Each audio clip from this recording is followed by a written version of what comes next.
Voici les premières abeilles qui s'affairent au potager. C'est vraiment très beau. Et c'est le signal pour accélérer les semis, plantations et travaux au potager. Découvrez mes actions réalisées ainsi que celles à venir. Bonne vidéo! Alors cette année, on a envie d'essayer l'artichaut. Bon, j'ai vu qu'on peut le semer de février à avril pour l'installer 2 mois plus tard en pleine terre. Bon, bien sûr, il n'ira pas dans mes carrés car il doit y rester plusieurs années. Et comme je prévois de faire un massif décoratif, je pense le mettre au milieu des fleurs.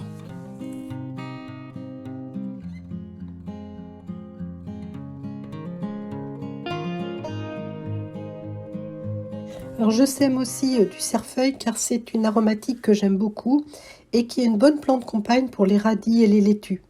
Alors bien sûr, je pourrais la semer à la volée dans les carrés, mais en fait, elle pousse assez vite et peut facilement étouffer une culture, comme ça m'est arrivé une année avec mes épinards. Donc je préfère la semer en pot et la placer là exactement où ça m'arrangera. Je commence aussi mes semis de basilic. Donc cette année, je vais essayer le basilic citron et toujours le basilic grand vert.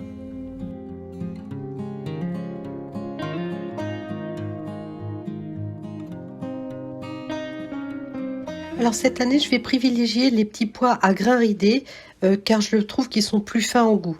Bon, en attendant que les températures extérieures remontent autour de 12-13 degrés pour semer en pleine terre, eh bien je réalise un semis en godet que je vais garder à 15 degrés environ pour la levée et lever qui peut prendre 10 à 15 jours. Alors je continue mes semis de radis avec une nouvelle variété, ici rouge flamboyant. Bon, bien sûr, j'ameublie bien la terre, 3 sillons, à peu près 1 cm de profondeur, le semoir sur 3, et hop, le tour est joué.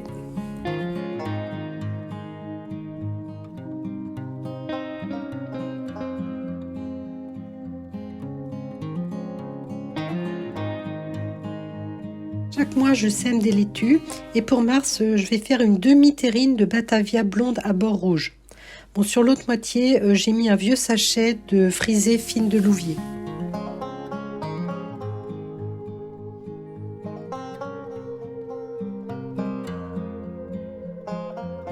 Alors début mars, je sème mes choux râpes car j'aime bien cette culture courte.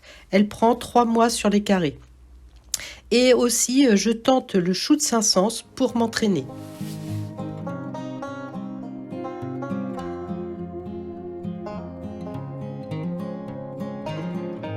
Alors ça, ce sont mes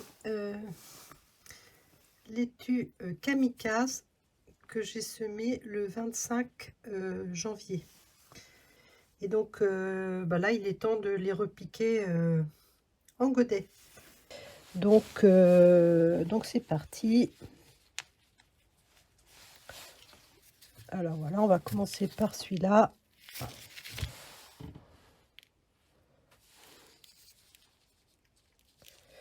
Ah, j'ai oublié de prendre ma petite barquette.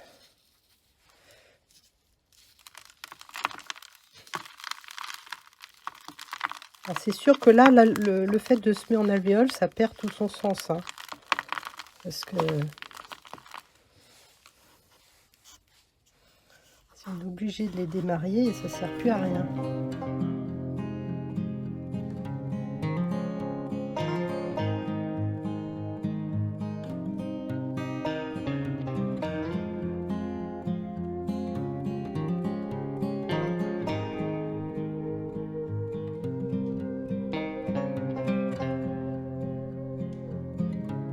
Comme c'est toujours dur de jeter nos petits plants qu'on aime bien, qu'on trouve jolis, je viens de faire un petit pot que je vais appeler Rescapé Kamikaze du 25 janvier. Voilà.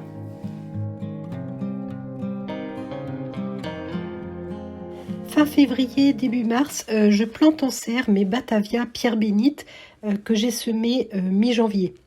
Donc normalement, fin avril, elle devrait me donner des belles pommes frisées et cloquées avec un léger goût de noisette, comme j'ai eu en 2020.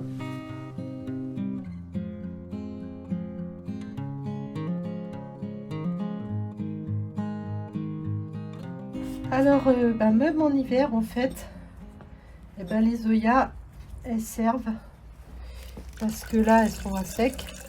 Et comme il pleut pas beaucoup, j'ai pas tant d'eau que ça dans mon récupérateur. On voit que ça coule pas très très fort, hein.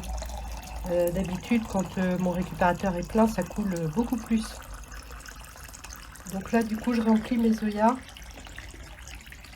pour être sûr que ma terre soit bien comme il faut.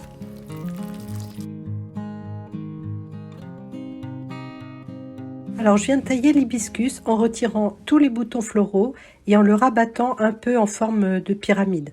L'année dernière j'avais fait la même taille et du coup il avait quand même beaucoup mieux fleuri. Alors généralement je taille mes hortensias fin février, mais comme il gelait encore beaucoup certaines nuits, j'ai attendu début mars pour le faire. Donc avant de tailler, je regarde la vidéo de News Jardin TV qui explique très bien comment faire. Bon, en résumé, j'essaye d'alléger le buisson en équilibrant le nombre de jeunes rameaux et le nombre de rameaux que je vais couper à ras pour que ceux que je coupe à ras se régénèrent. J'essaye aussi d'éliminer les bois morts. Il suffit de bouger un peu, ils viennent tout de suite. Donc c'est pareil qu'avec l'hibiscus, en fait, j'avais pu ainsi avoir l'année dernière vraiment des très beaux hortensias. Donc ensuite, ce qui me restera à faire, c'est à leur mettre un peu d'engrais spécial hortensia pour vraiment mettre toutes les chances de mon côté.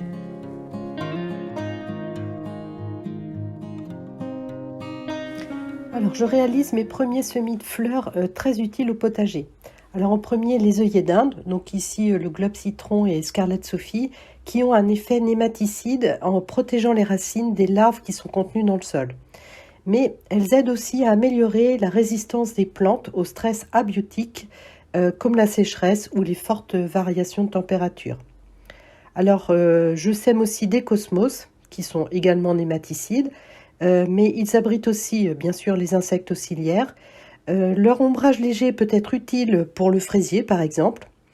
Ils ont aussi la qualité de perturber la pyrite du chou, et aussi de permettre de réduire le nombre de galles sur les racines de tomates. Donc, proximité avec le chou et la tomate. Bien sûr, ils égayent le potager. Et aussi, je fais attention lors de l'achat à la hauteur de chaque variété, selon l'usage que je vais vouloir en faire.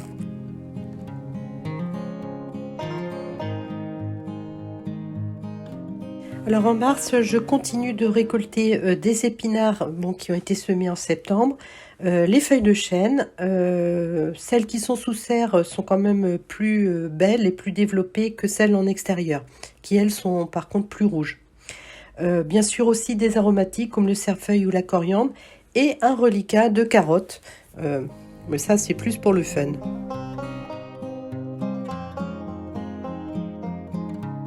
Alors il reste encore beaucoup de choses à faire au potager. Donc voici à titre indicatif la liste de ce que j'ai prévu de faire avant la fin du mois.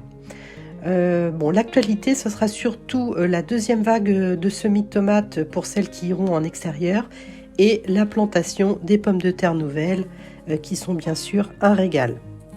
Voilà, j'espère que cette vidéo vous aura été utile et que le rythme n'est pas trop rapide. Donc à vous de jouer au potager.